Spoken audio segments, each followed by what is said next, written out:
कृपया रास्ता खाली कर दे, हमारे सुदामा जी पीछे से आ रहे हैं, रास्ता खाली करें। और बार कहने पर सुदामा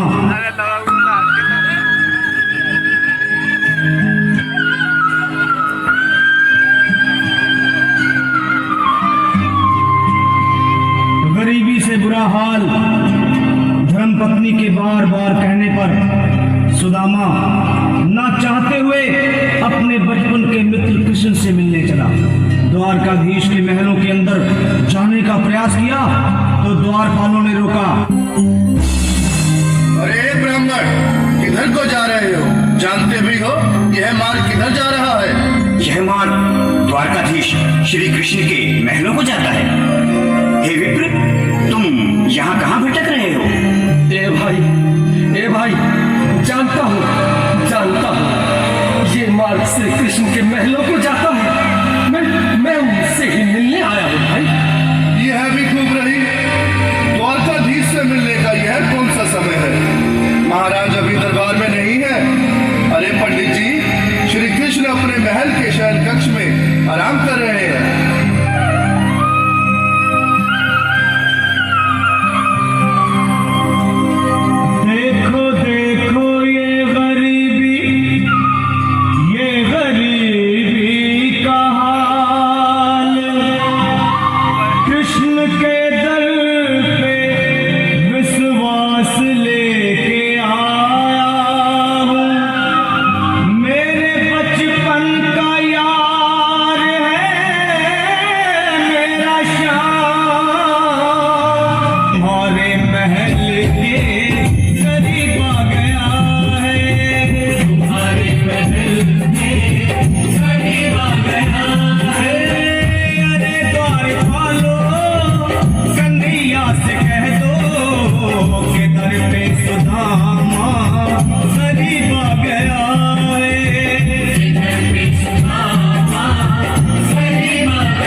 द्वारपाल, मुझ पर दया करो भाई।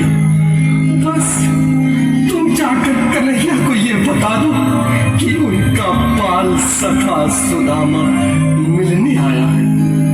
मेरे इस फटे हाल पर मत जाओ भाई, तुम बस जाकर मेरा संदेश उस कृष्ण को दे दो, भाई। क्या हंसी ठट्टा करने को हमें मिले हैं? तुम ठहरे दीन निर्धन फटेहाल ब्राह्मण, तुम्हारे अंग अंग से गरीबी बदहाली झलक रही है। और कहा महाराज श्री कृष्ण। क्षमा करना पंडित जी, हमें अपने प्राणों से हाथ नहीं धोने जो तुम्हारा संदेश द्वारकाधीश तक पहुंचाए।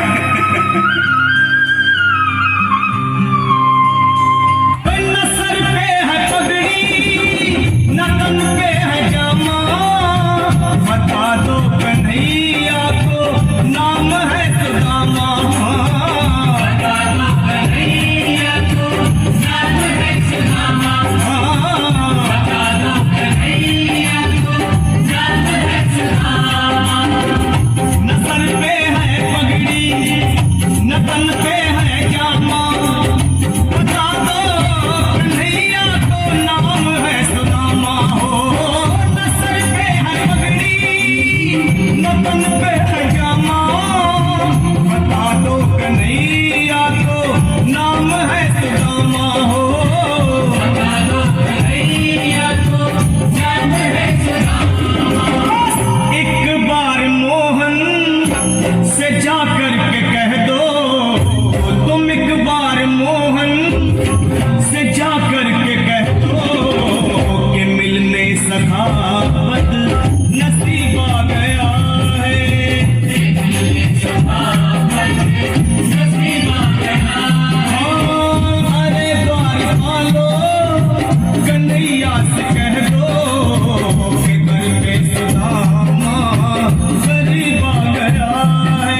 सही, इसकी देह कैसे कांप रही है? लगता है जैसे प्राण हाथों पर अटके हैं। भगवान न करे अगर ब्राह्मण ने यही प्राण त्याग दिए तो, और अगर ये सच में द्वारिकाधीश का मित्र हो तो क्या होगा बिटिया? सही कहते हो। अगर ब्राह्मण हत्या का पाप लग गया तो पीढ़ियां नरक भोगेगी। अगर महाराज का मित्र हुआ तो मृत्यु दंड का भय है। अपनी आने वाली पीढ़ियों को नरक में डालने से तो ये संदेश पहुंचाना ही ज्यादा अच्छा है। क्यों ना महाराज का संदेश पहुंचा दें? ऐसे करो, तुम जाओ बिटिया। तुम जाओ भैया, तुम उम्र में बड़े ठहरे, मेरी बात तो समझो, तुम ही जाओ। देखो भाई, मैं ठहरा बाल बच्चेदार परिवार वाला, मेरे बूढ़े माँ बाप हैं, तुम ठहरे कुंवारे अकेले।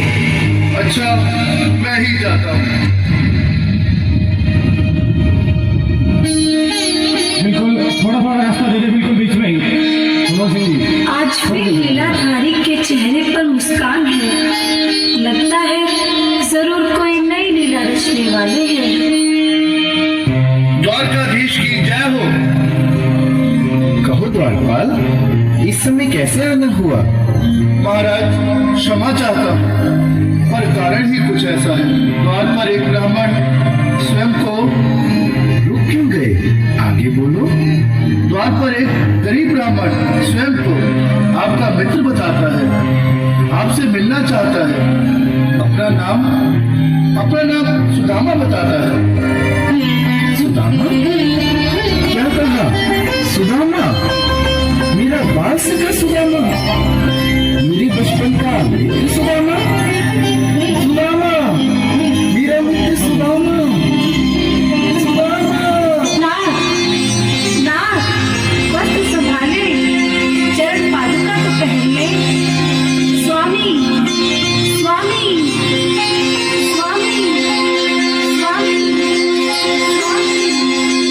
स्वामी। सुनते ही दौड़े चले आए मोहन, लगाया गले से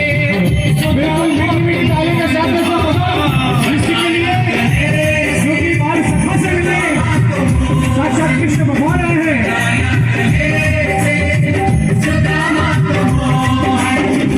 वो सुनते ही दौड़े चले आए मोहन, लगाया गले से सुदामा को मोहन।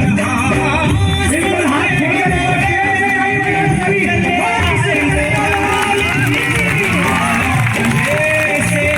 सुदामा को मोहन, लगाया हुआ रुक्मणी को बहुत ही अचंभा, हुआ रुक्मणी को बहुत ही अचंभा। ये मेहमान कैसा अजीब आ गया है।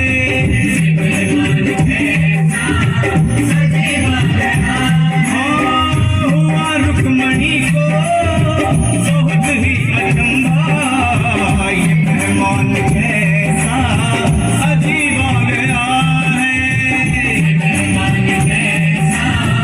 अजीब आ गया है।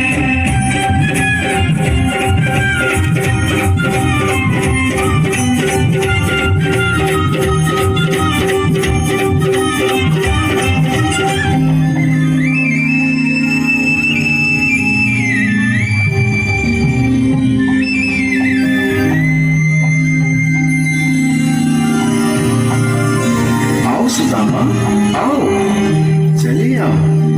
इस महल को अपना ही समझो। मेरे बाल सखा, शर्माना कैसा? चले आओ। रुक्मणी, रुक्मणी, मेरे मित्र के स्वागत की तैयारी करो। घबराओ मत। सुदामा, सिंहासन पर बैठो।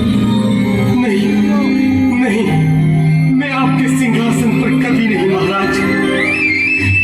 ये पाप मुझसे न होगा। ये द्वारकाधीश, मैं निर्धन, बदनसीब, बदकामारा तुझ ब्राह्मण आपके चरणों में बैठ सकूं तो मेरा सौभाग्य होगा। हे दीनानाथ, हे दीनानाथ, हे दीनानाथ। सुदामा, मुझे महाराज कहकर प्रताड़ित न करो। मैं संसार के लिए द्वारकाधीश हूँ, पर तुम्हारे लिए सिर्फ तुम्हारा बाल सखा हूँ। मुझे बचपन की तरह कृष्ण, कन्हैया या मोहन कहकर पुकारो।